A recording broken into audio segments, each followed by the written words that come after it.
All right. Good afternoon, everybody. Of course, we're waiting for Chris O'Torre to, settle down. I do what I can. Man after my own heart.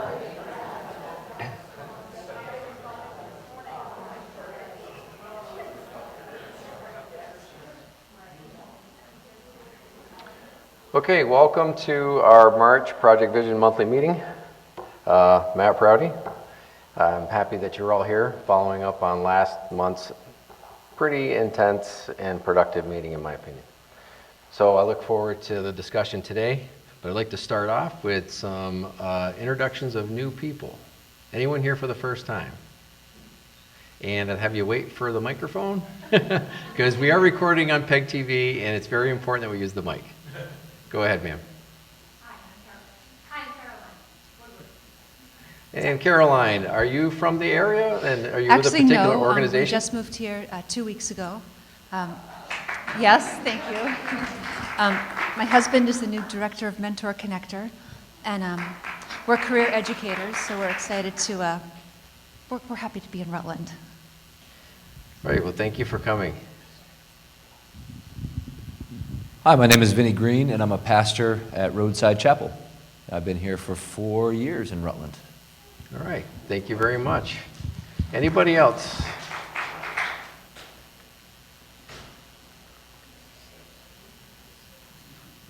Hi, my name is Danielle Hughes. I am the new Resident Services Coordinator at the Housing Trust of Rutland County. Welcome. Okay, we have one down up front here. This is a special one. Hi everyone, I'm Kyle. I'm the new Community Resource Specialist at the Police Department. I'm taking over Matt Prouty's old job. I'm originally from New Hampshire, and I currently live all the way over in Bellows Falls, but I'm happy to be here.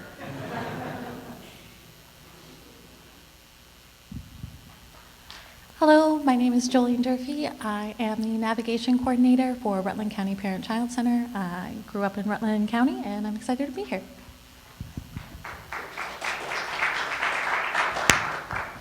My name is Laurel Bernard. I'm from Pittsford, and I'm just a concerned citizen.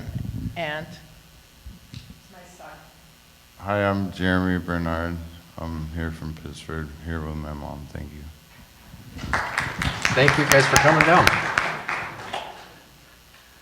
Okay, so anybody else? So on the agenda, I have Mayor Allaire down because technically, but Mayor-elect Dunges is here. Would you like to come up and make some remarks, please?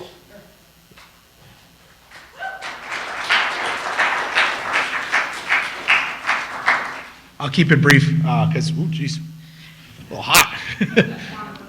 Yeah, thanks. I'll keep it brief just because I thought Dave was going to be here to present. But thank you all for coming. I've got a few more days till we officially transition, so I'll become the mayor the morning of the 15th. You've probably heard me talk during the campaign. If you hadn't, I'll say it now. I think Project Vision is one of the best tools we have in the toolbox to work on all sorts of things here in Rutland, public safety, the homeless situation, and all these different, the mental health crises. So you're going to see, hopefully, a lot of me, and I want to try to put as much effort, resources, and energy into this particular group and set of projects. So thanks for being here, and thanks for participating. I appreciate it.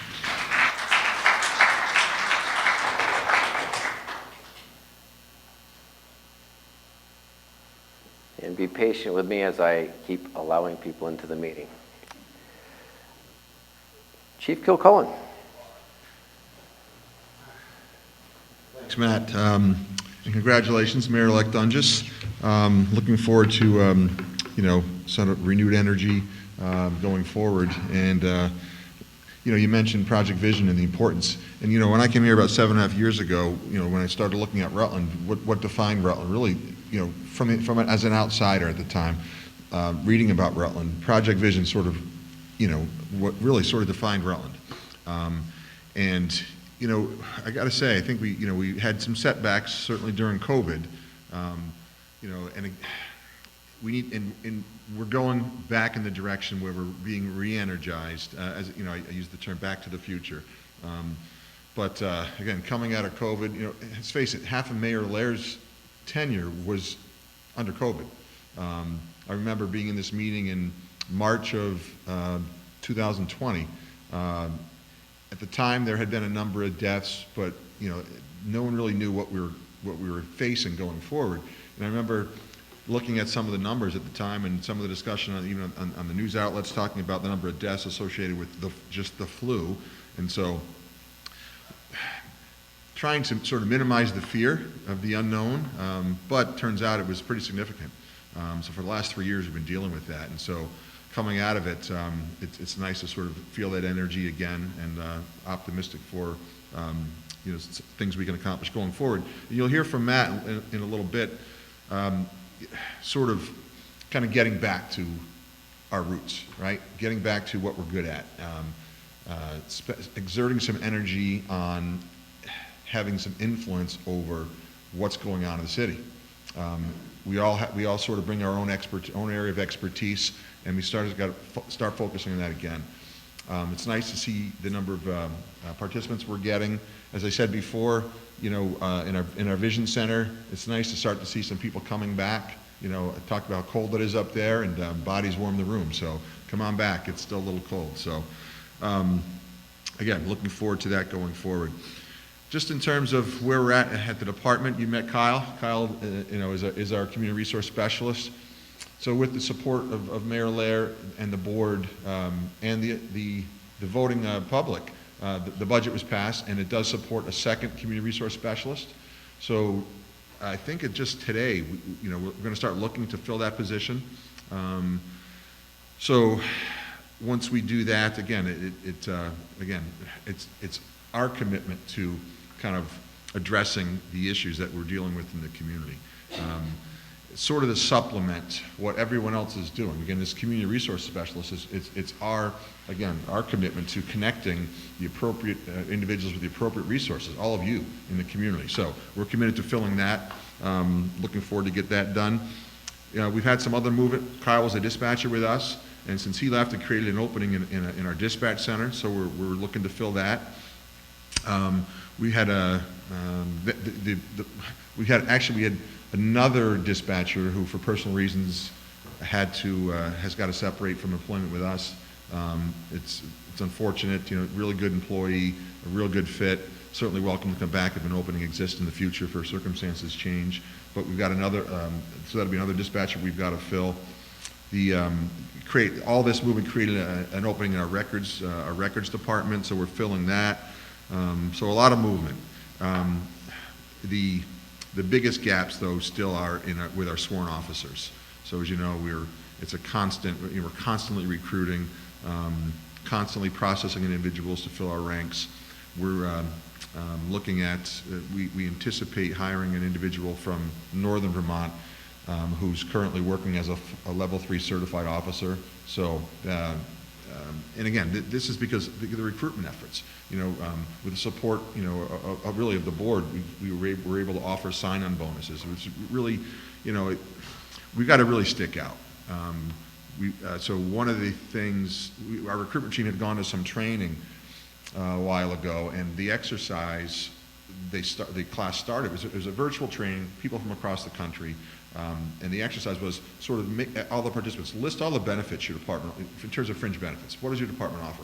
And across the country, everyone had the same things, right? Similar starting pay, health insurance, pension, dental insurance. So the point of the exercise, who in your community can you partner with to sort of really stick out, right? We've got Killington here, right? We've got great athletic facility or gym facilities here. So we're looking to do that, and had gone to the board a number of times sort of to address some of the issues with retention. The board was really supportive to offer those sorts of things, but these other things we've got to go back for too, to offer recruitment. What really pops, we offer Killington passes, right? Killington season passes. 1999, I was working in Schenectady, and I interviewed for a job in Vail, Colorado. Why was I interested in going to Vail? Because they offered benefits, ski benefits. So same thing, same idea. Anyone who skis in the Northeast skis Killington. So those are the sorts of things that a recruitment team sort of brought back to us, and we're looking to go forward with something like that. So, and I think it works.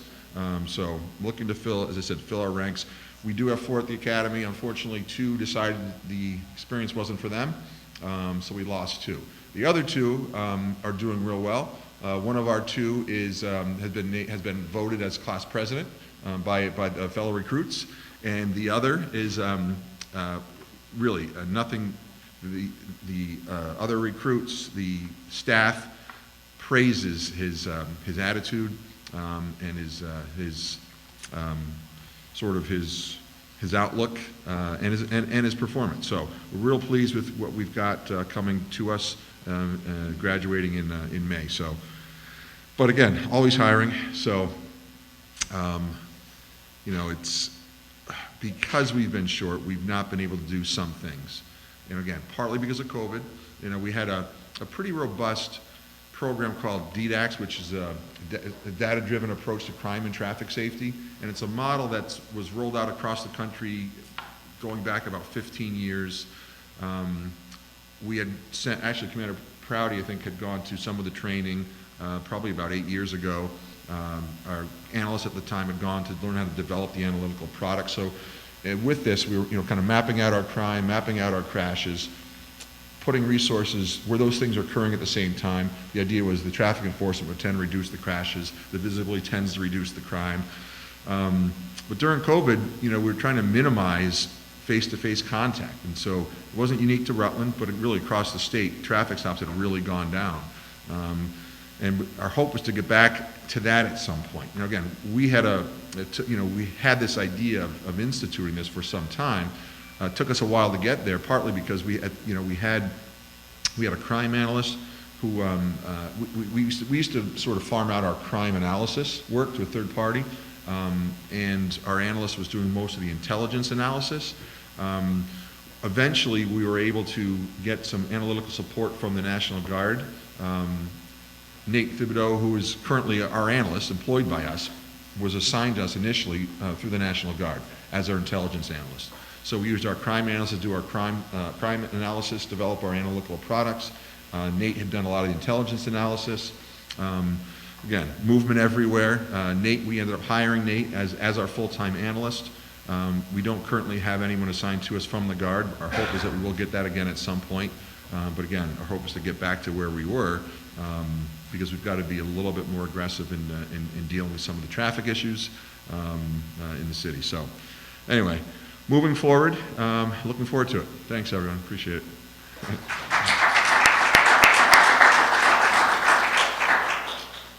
All right, thank you, Chief. So I was just going to hide Jess's keys. I winked at him. I thought he would go all this, And that would reduce the speeding on North Main, but... It was one time. It was one, okay, that one time. I wish Elise was here. Okay. Thank you all for keeping the community safe. We are going into announcements, and I'm going to start this off. I have a pretty significant announcement to make. So we decided that, we've been looking for a chair, and then the thought of maybe a co-chair to help me out came about, which we are going with. So I have one half of the co-chair piece here, and I'd like to introduce Adam Sancic as Project Vision's newest chair.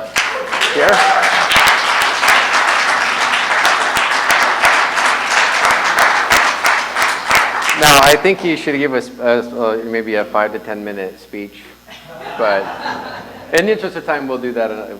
Next meeting, it's going to be on Adam. So thank you. We're still the steering committee is still working on the second half of that dynamic duo, but it's coming. So thank you, Adam, for committing to supporting this coalition. Any other announcements? Rebecca, and please wait for the microphone.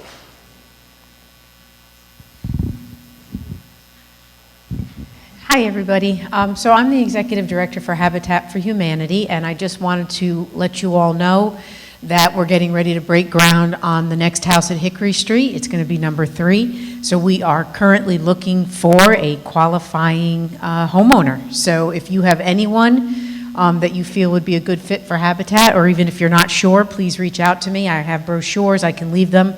I do have to leave a little early today. I apologize because we're getting appliances for 5 Hickory today. And so if you really, if you have anyone that you feel would qualify, or if you just have questions, let me know, okay? Thank you. So before you sit down, Rebecca, what's going on over on Business 4? I happened to see a little sign as I was, The little 30-foot sign we have? Okay. So we have a Habitat store where we resell gently used or new, everything from appliances to building supplies, furniture, artwork, lamps. Basically, if you can build a home with it, furnish a home with it, repair a home with it, we will consider taking it. So everything that we get in is donated. We resell it to the community at rock bottom prices. Anyone who's been there can attest to that. You can get some wonderful things at the store. And then the net proceeds go right back into building homes. So we are tackling the housing issue one home at a time. But, you know, the more money we get, the more volunteers, the faster we can build. So we're always looking for volunteers, and come out and visit us at the store. We're open tomorrow 10 to 1, and we're actually open Saturday this month, this Saturday coming up, March 11th, sorry, from 10 to 1. So come down and give us a view and buy some stuff. We have some really awesome things on the floor. So thanks, Matt, for reminding me to mention that. you're welcome. Okay, so it's 22 after. I want to get right into this. I do want to recap last month. So we had our call to action. It was a wonderful time in here talking about the issues. What can we do? We had the breakout sessions, got a ton of feedback. Some came in from the meeting, some came in from the Zoom chat, and people emailed me directly. And over the last month, we've been going over that data, that input, and I've reached out to a couple of the partners who sat down with me as well. And from that, we did develop sort of a framework. I am going to share it here in just a minute, but there are some things that are not on here. They kind of are and they're not, but I just want to make sure that people know that in addition to what we're going to talk about today on the PowerPoint, which is more of a stop the bleed type piece or immediate response, there are other things that I do not want to go by the wayside, okay? And one is connecting events for our citizens. There was a big theme in here last month about connectivity, right? So a lot of what we're going to be talking about today is a little bit more actionable, but I do not want us to lose sight of the opportunities that may present themselves or things that we need to create where we have a connected time, places, and appropriate places too, for our marginalized community members that they can meet with us. And also the compassion fatigue piece, care for the caregivers. I do not want us to lose sight of that. That was a big theme. There's a lot of folks here that are burning a lot of jet fuel. I get it. We have to be able to take some time to care for one another, okay? A provider summit for all of us that are working with people, right? Some of the disciplines are different, but we have a lot of crossover. It would be awesome if we had some dedicated time and space, maybe it's once a month or maybe quarterly, where we start thinking about getting a venue. I'll beg the chief for a little bit of cash. Maybe we can leverage some partners, but get a little bit of a spread, right? To get together, just have a meal, let's decompress, and maybe talk about a particular issue or whatever, and also use that as networking, okay? So I appreciate all that input. The chief mentioned the getting back to the basics. We are going to do that. But I didn't want us to lose sight, or I didn't want there to be any confusion as to what I'm about to present, that these other things are going by the wayside, because they're not. They're absolutely a priority, okay? So let me try to share my screen after I admit this person.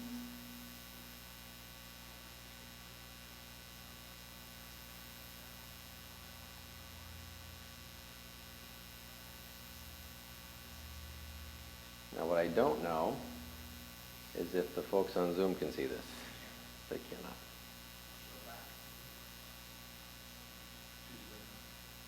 There we go. This one. Share. Haha. Look at that.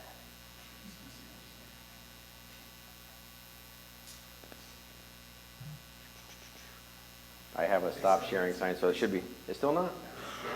I almost said a bad word.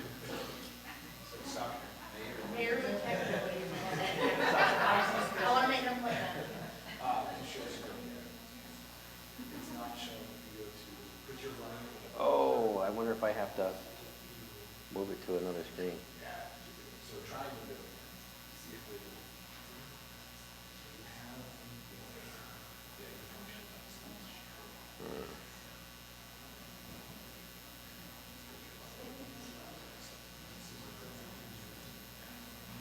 I do not.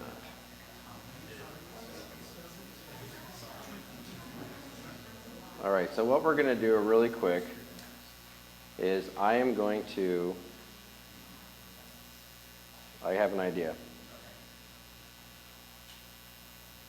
I am going to email the listserv.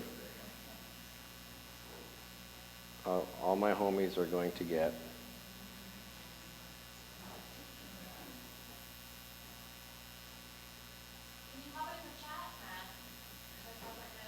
Oh. That's a good question. Can I take this? Boom.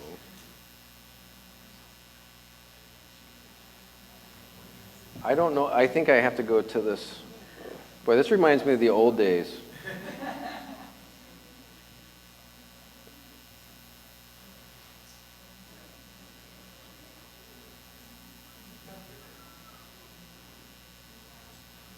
Come on, chat. Pop up.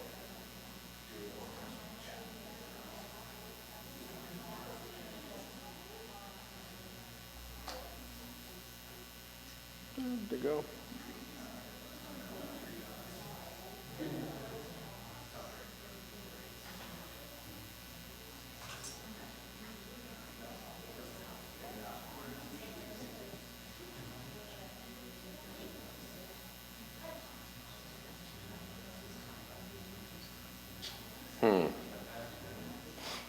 We're gonna do something different.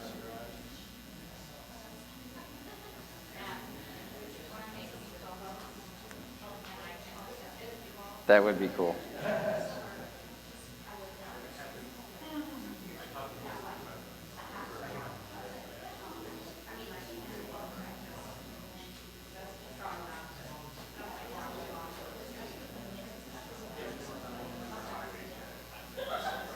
Are you in yet, Jamie? Let's see.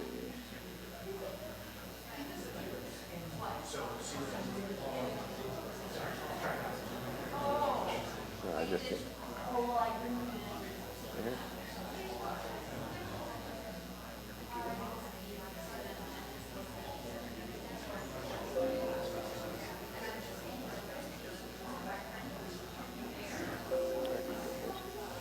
Thank you.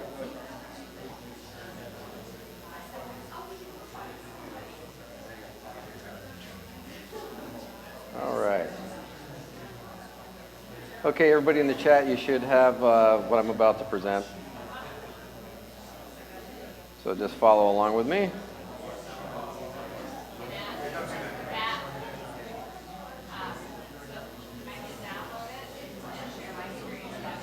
That'll work even better.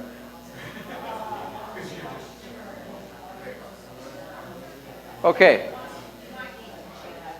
All right, thank you for your patience. Okay, so this is, a lot of this is going to be from the police department's perspective, okay? So we're a little bit centric here, but understand we all have a role to play in this. So this is our violence chaos reduction strategy, okay? Did I do what? Oh, I didn't?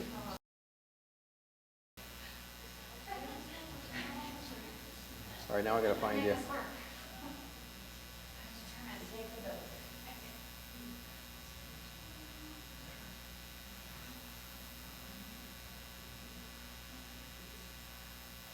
Boom. Yes. Okay. So there's 4 areas that, as partners in this coalition, that we're all gonna fall under. Prevention, intervention, enforcement, and then the last one is kind of, like you see a slash, re-entry, supervision, and support. Some of us are going to fall into multiple categories. So prevention. This is what I mean by prevention. A preemptive response, drug and suicide prevention, or prevention, you name it. If there's a prevention after it, we want to support it in the community response team. But I want to start with what I mean by a preemptive response. As providers, as people that give service to community or whatever, all different kinds of clients, imagine a community, multidisciplinary, where every person that we interact with, when we're having our consult and we're doing our business as professionals, we ask one question before we're done. Especially when we see somebody that may be struggling. Would you mind if I had someone reach out to you to maybe address some of the things that I can't help you with? Would you mind? Would it be okay if someone called you, it's this guy named Kyle. He's pretty cool. He's from Bellas Falls, drives all the way to Rutland. He'd love to connect with you. Maybe he could help you navigate some of these things. Would you mind if I reached out to Jess down at Evergreen? Would you mind? Okay. Imagine if we all did that and we didn't just stay in our lane, right? What if we were like in the parking lot? Okay. So we're all in this big parking lot, or maybe we're in a parking garage. Maybe we're in the transit center. Would you like to ride our North Bus? Would you mind taking the elevator? Would it be okay if I had someone from the 4th floor come down and talk to you about this? Because none of us are masters of all of the disciplines, right? But together we are a formidable group. And that's what I mean by prevention. I want the police department and vision, if we have DV and SV, the task force, next month is Domestic and Sexual Violence Awareness Month. I want to be promoting that campaign. If folks that are involved in drug and alcohol abuse prevention, I want to be promoting your campaigns and any efforts that you're doing. So all of that work on the prevention side needs a heavy investment. We already know from the data that dollars spent in prevention have huge benefits on the other end. So. Then there's the intervention piece to this. This part we were looking at our agency a little bit more internally, okay? So this is a little bit to what the chief was speaking about for DDACs, like the data-driven approach to crime and traffic safety. So directed patrols. We take data that comes in from the PD and say this is a high call volume area, right? At this date and this time, whenever practical, let's get an officer or officers in that area to try, with their mere presence, reducing the calls for service or the issues that arise. Knock and talks. You've heard me talk about these in the past. An issue will come up where they say, 123 Main Street, there's drug activity, there's all kind of in and out traffic, and there's needles on the lawn, and part of my starting the CRT was, my job was I went and we knocked on the door and I said, hi, I'm Matt Prouty from the police department, nice to meet you. If you're selling drugs, please stop. And by the way, welcome to Rutland, how you doing? Is there anything I can do to help? Right. Conditions of release checks. We have a lot of folks that, through just how the system is, that have 20 or so active cases, right? They're still picking up charges and they're getting released right away under the current system. And we also have folks that are on conditions of release for violence, okay? Those folks that are in that high risk need to reoffend and they're potential victims out there, we need to have a very deliberate and surgical approach to that. And those conditions of release, we're going to check on those folks. That's going to be part of the plan. And our overdose response initiative, which is part of our harm reduction model. We got a lot of room to improve here, especially on the PD side. And sometimes that's hard for us to admit, boy, you guys suck. We know, okay, we're working on it. So, and it's stupid little things like, people change their phone numbers all the time when your phone is stolen all the time, right? And when you see the same people at a Cricket Wireless promotion every quarter, they have a different phone. So as, you know, just training our own staff, like, hey, can we try to get a good contact number for somebody? Maybe it's through Messenger. And as folks, we interact with folks who have overdosed, trying to do that soft handoff to our recovery coaches, our folks that work with Evergreen, alcohol and drug abuse for the Community Care Network, or family members or household members of folks who have overdosed where we can give a harm reduction packet. These are important pieces for lowering our overdose rate. It's also an opportunity for us to connect with people and to say, we care about you. We're not here to demonize your current situation and your substance use. We actually care enough about you that we're taking time out of our day because you are a priority and preservation of life is at the top of our list, okay? We haven't done a great job there. We have to do better. So in our community policing subcommittee, where I've actually asked that group to look at the PARI model, those of you that haven't heard of it, PAARI.org. It's the Police Addiction Assisted Recovery Initiative. This is the initiative that started out of Gloucester, Mass, but it's gotten pretty big. And we're looking at even becoming a part of that organization. We've been to their training, but we're not, as an agency, we're not officially a part of that organization. So that will probably happen in the future. And then lastly is, well, it's not lastly, but on the enforcement side, targeted enforcement. Ian, I wish I knew you were coming. I would have put you on here. So, drug enforcement, how we respond to those when there's violence.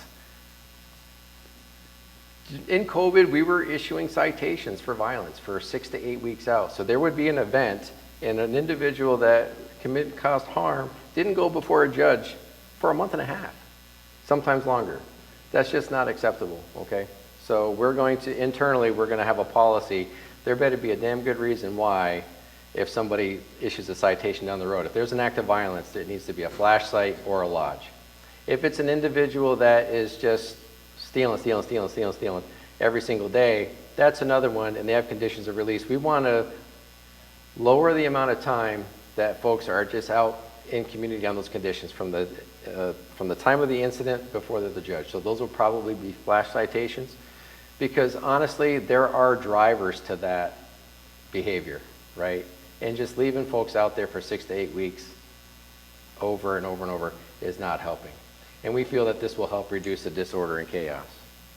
And then that responsibility is going to fall on our patrol division. It's going to fall on our Bureau of Criminal Investigations, our community response team, and we do have some embedded federal agents in RPD, in the station. So we're going to take ownership of that. And then lastly, I think the most important slide is our reentry supervision and support piece. Okay, this is the money right here. So these are conversations with the community response team. These are conversations and collaborative work with DOC and our vision partners. Our Restorative Justice Center, our Community Justice Center, are supporting our diversion and Tamarack programs, supporting our COSA circles. These types of things, when people, or even having mentorship, things in place with recovery coaches as people are coming out of the facility, right? Someone coming out of the facility with nothing in place for supports is a recipe for disaster. If it's a Friday night and we're releasing you into homelessness, well, I'll see you on Monday, right? It's our responsibility. We need to have something in place where we're giving people the best possible circumstances to succeed, at least in my opinion. Supervision, it is what it is. And on the supervision piece, this could be case management, this could be I'm a probation officer or a parole officer, or I have charge over someone. Those are the things that we're talking about when we talk about supervision. We want to make sure those things are happening. And then there's the support. As a police officer, as an executive in a law enforcement agency, I can be a support for somebody on conditions of release. Think about that.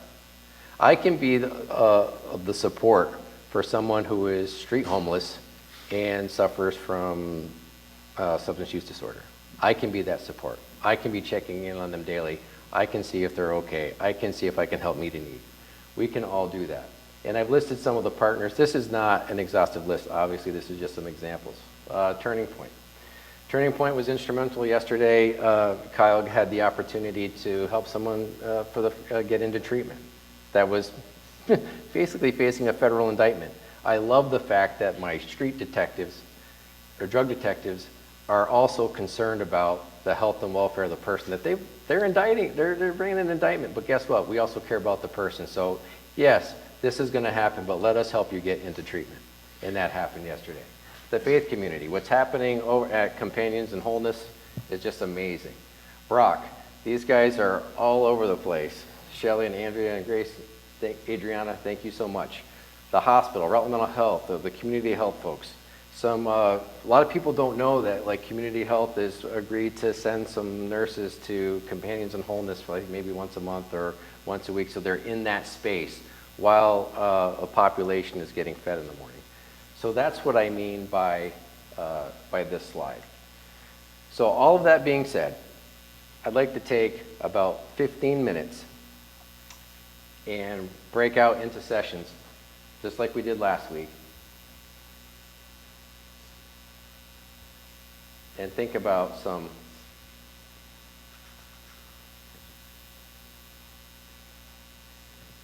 given what was just presented, hey, where do I fit in, or where can I support a partner?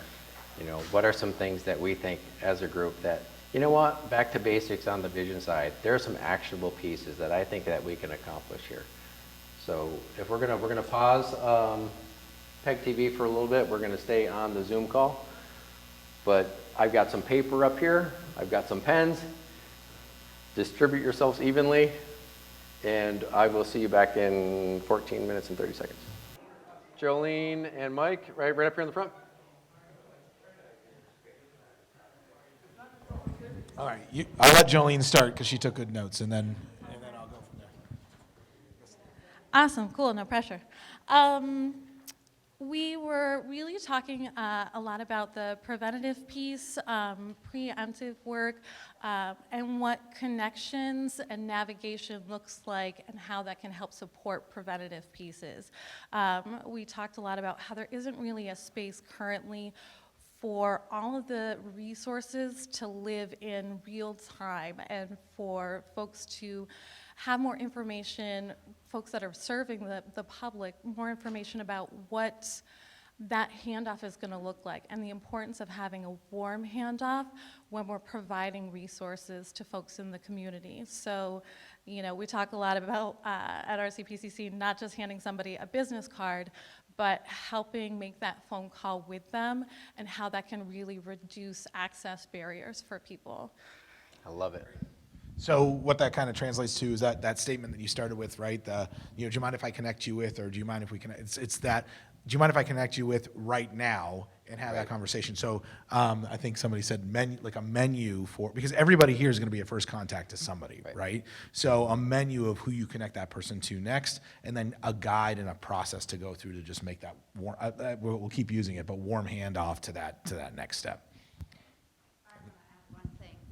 The other thing that Jess reminded us all of about News Story is if you hand someone the number for News Story, if you say News Story, I'll let News Story call you, News Story is not allowed to call anyone. So without that warm handoff, you would never be able to get them to News Story. You need to make that call with that person right there. So that was a good reminder from Jess, I think, for all of us. Okay, what's our next group? Okay, Grace?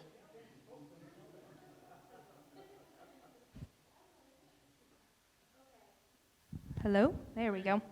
Okay, so we really talked about three main things. I'm just going to try and summarize. We emphasized some of the some main points that were already said, but communication, capacity, and continuation.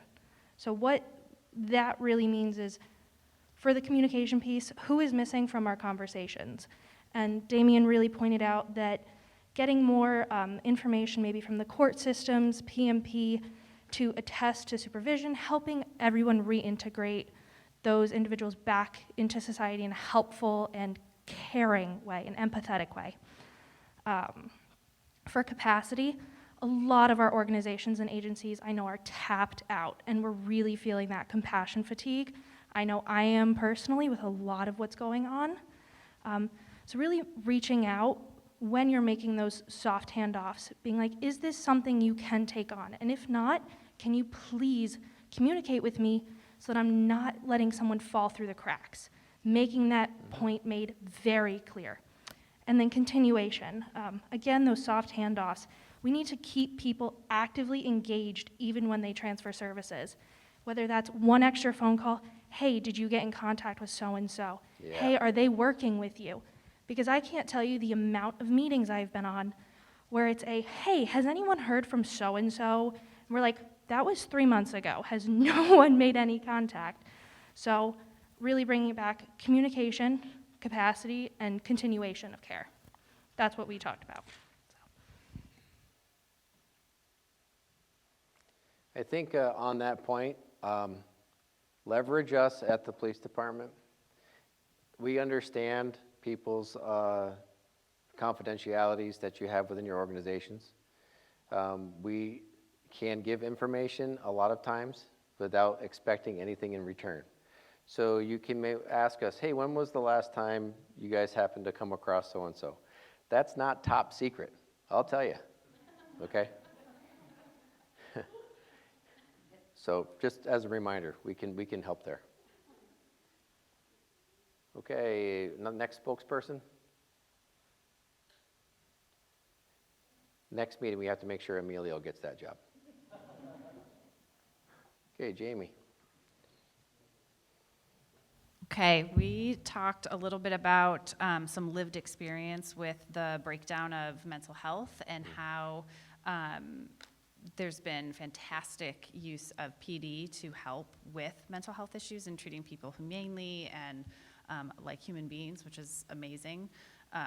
But where before that point, you know, PD should be last resort when it comes to dealing with mental health issues. And so what are the next steps that we need to go to get to that prevention piece or that intervention piece so that we're not in the crisis mode? So we talked a little bit about that, and we talked a little bit about treatment court and re-entry, so sort of walking out, having folks who are going into treatment court, walking into a supportive community, and having all those different supports and how potentially housing might be a gap that they're seeing currently, and how do we get housing advocates to be at the table so that when folks are coming into drug court, they have someone that they can do the warm handoff to, or maybe is in the room, so that those supports are there to begin with. So that's what we got and to. maybe add on to that, if they are housed, how to help them stay housed. Yes. Yeah.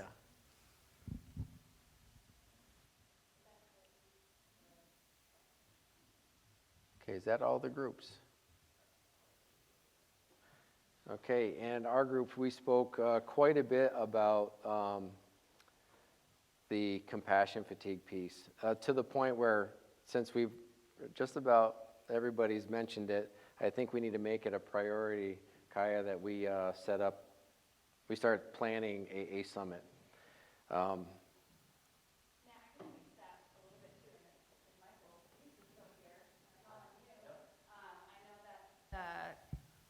Castleton University Center for Social Justice and Trauma-Informed Care has started some of that work, so they might be the perfect place to continue that work. Yes.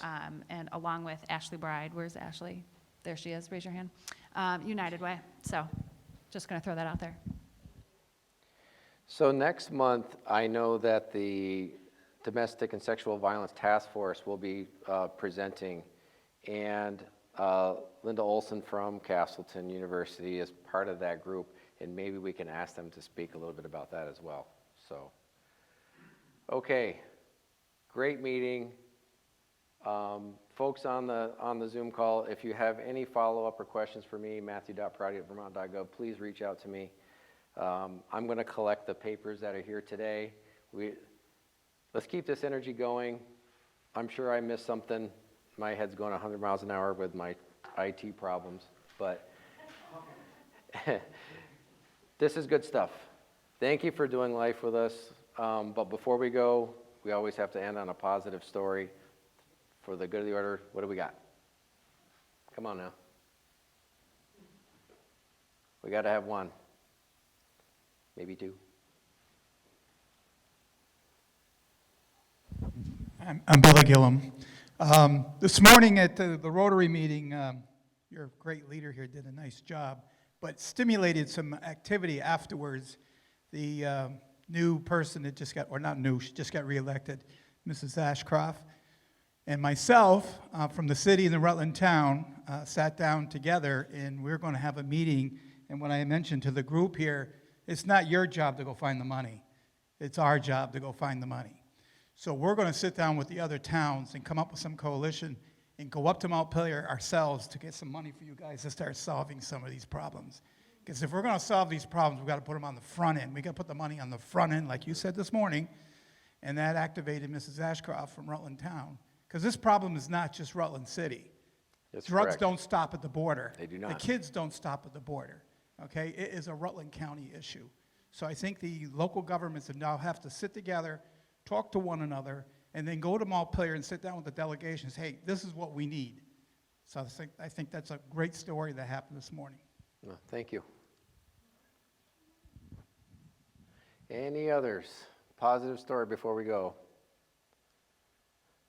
Yes, Grace. Yep. So I apologize. I totally forgot to send an email to you, Matt. This is a positive story, but it's not necessarily about, clients or stuff. A coworker of mine and myself got institutional research approved to research compassion fatigue, burnout, and the effects of COVID-19 legislation on social workers. And so we are actually presenting that research. It is still ongoing and will be ongoing for an entire year, so I'm very excited. But we are lacking some survey responses. So if you would like to be a part of research that we hope to then be able to send to legislatures in both New York and Vermont, please come see me after the meeting so I can get your email and forward you the survey. It only takes 20 minutes, but I promise you it'll be worth your time. Yeah, make sure I get that email and we'll get on the listserv. All right. Well, I want to thank everybody for participating today. I want to thank the state of Vermont's legal team for allowing Adam to be involved with us. And I look forward to the leadership he's going to bring and support to me. Again, as always, take good care of one another and do life with someone that doesn't see the world the same way you do. You'll learn from it. Thank you.